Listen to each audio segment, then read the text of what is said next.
What if the sacred texts we've revered for millennia are not solely spiritual guides, but also historical records of encounters with beings from beyond our world? The Bible, rich with tales of divine interventions, celestial visions, and mysterious phenomena, has long been a source of spiritual guidance. However, some theorists propose that these narratives might also document ancient interactions with extraterrestrial entities. This perspective doesn't aim to diminish the spiritual significance of these texts, but to explore the possibility that descriptions of angels, chariots of fire, and heavenly beings might be ancient interpretations of advanced technologies and otherworldly visitors. By re-examining these scriptures through the lens of the ancient astronaut theory, we open the door to a fascinating dialogue between faith, history, and the possibility of life beyond Earth. 1. Ezekiel's vision, a technological marvel? In the book of Ezekiel, one of the most puzzling and vivid descriptions of a divine encounter occurs in the very first chapter. The prophet Ezekiel, living in exile in Babylon, describes a surreal vision on the banks of the Chebar River. What he sees has baffled theologians and inspired theorists for centuries. Ezekiel recounts witnessing a great storm wind approaching from the north, a massive cloud with flashing lightning and brilliant light. At the center of this storm was something like glowing metal. Emerging from it were 4 living beings, each with a human form but 4 faces, of a man, a lion, an ox, and an eagle. They had straight legs, feet like calves' hooves that gleamed like burnished bronze, and wings that made a thunderous sound. Most curiously, Ezekiel describes wheels within wheels beside each being.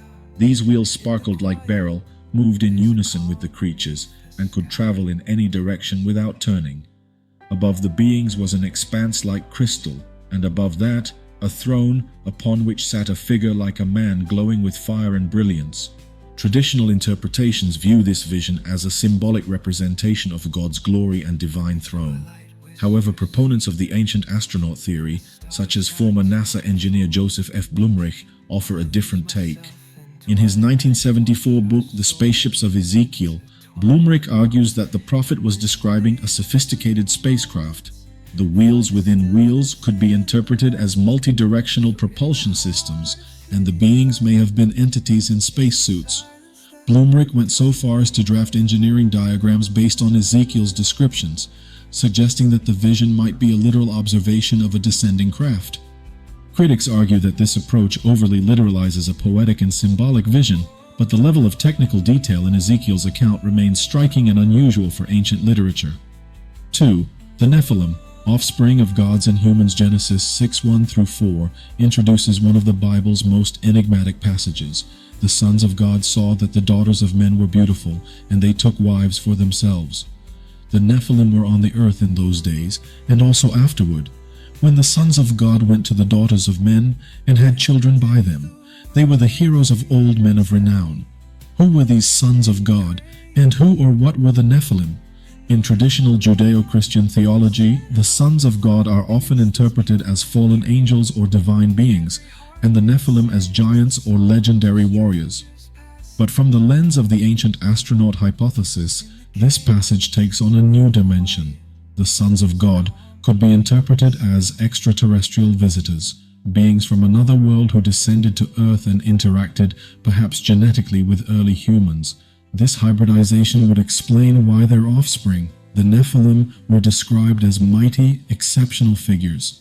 Some researchers even link these beings to global myths of demigods, giants, and titans, suggesting that similar legends across disparate cultures point to a shared, possibly extraterrestrial origin.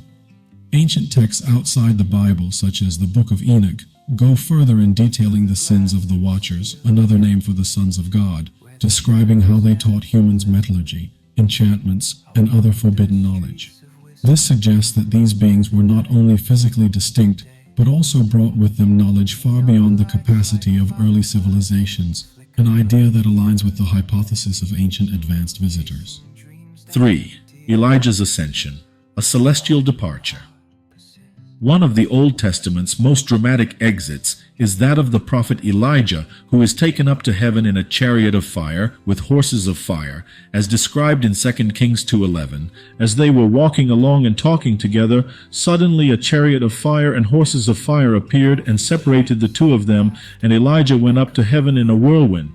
To a modern reader, this account might evoke imagery of rockets or aerial vehicles. The chariot of fire could be interpreted not as a literal burning chariot, but as a craft emitting intense light or propulsion. The whirlwind could suggest the turbulence or sonic impact of a launch. This passage has intrigued ancient alien theorists who argue that the language of the time, limited to metaphors based on known technology, would naturally describe a spacecraft as a chariot. Elijah's unique departure stands out in the Bible. Unlike others who die and are buried, he is taken up alive. Later biblical references affirm that he was physically removed from earth and not simply given a vision. Even more intriguing is that Elijah is prophesied to return, Malachi 4:5, reinforcing the idea that his departure wasn't death but an extraction, perhaps to be returned later, as one might speculate in science fiction narratives involving abductions and returns. The Tower of Babel, a misunderstood endeavor. The story of the Tower of Babel, found in Genesis 11, tells of a united humanity building a tower with its top in the heavens. God, observing their ambition, decides to confuse their language and scatter them across the earth. Come, let us go down and confuse their language so they will not understand each other. Traditional readings present this as a moral tale about pride and divine limits. But what if the story records something more literal? Ancient astronaut theorists suggest the Tower of Babel could have been an early attempt to reach space, or to re-establish contact with extraterrestrial beings who had once interacted with humanity. The phrase "top in the heavens" may have had a more literal intent, to build a structure capable of connecting Earth with celestial visitors. The sudden intervention to halt this progress, confusing language and dividing people, could be interpreted as a deliberate action by a technologically advanced force to prevent humanity from reaching a threshold of power or knowledge. The story's sudden technological regression and loss of unity resemble a controlled shutdown of a project deemed too dangerous. This interpretation aligns with broader mythologies worldwide that speak of a golden age interrupted by a divine or cosmic event, forcing humanity back into a more primitive state. So the Ark of the Covenant, a divine communication device? One of the most mysterious objects in the Bible is the Ark of the Covenant. Built to exact specifications provided to Moses on Mount Sinai, the Ark housed the tablets of the Ten Commandments and was associated with the very presence of God.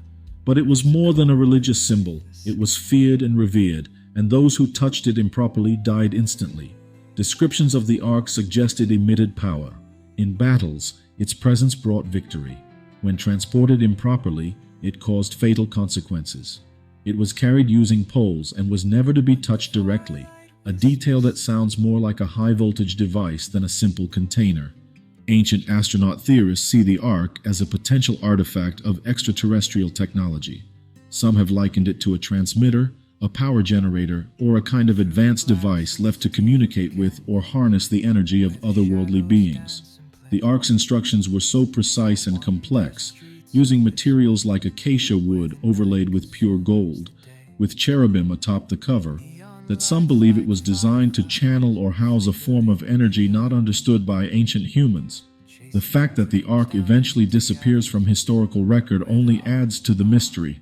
Was it taken back by those who gave it, hidden to prevent misuse, or destroyed because its power was too great? Conclusion: Bridging Faith and the Cosmos. Exploring the Bible through the lens of the ancient astronaut theory doesn't negate its spiritual significance. Instead, it offers an additional dimension to our understanding of these ancient narratives. By considering the possibility of extraterrestrial influences, we open ourselves to a broader interpretation of history, one that encompasses both the divine and the cosmic. This perspective encourages a dialogue between faith and science, tradition and innovation, inviting us to ponder our place in the universe and the myriad possibilities it holds.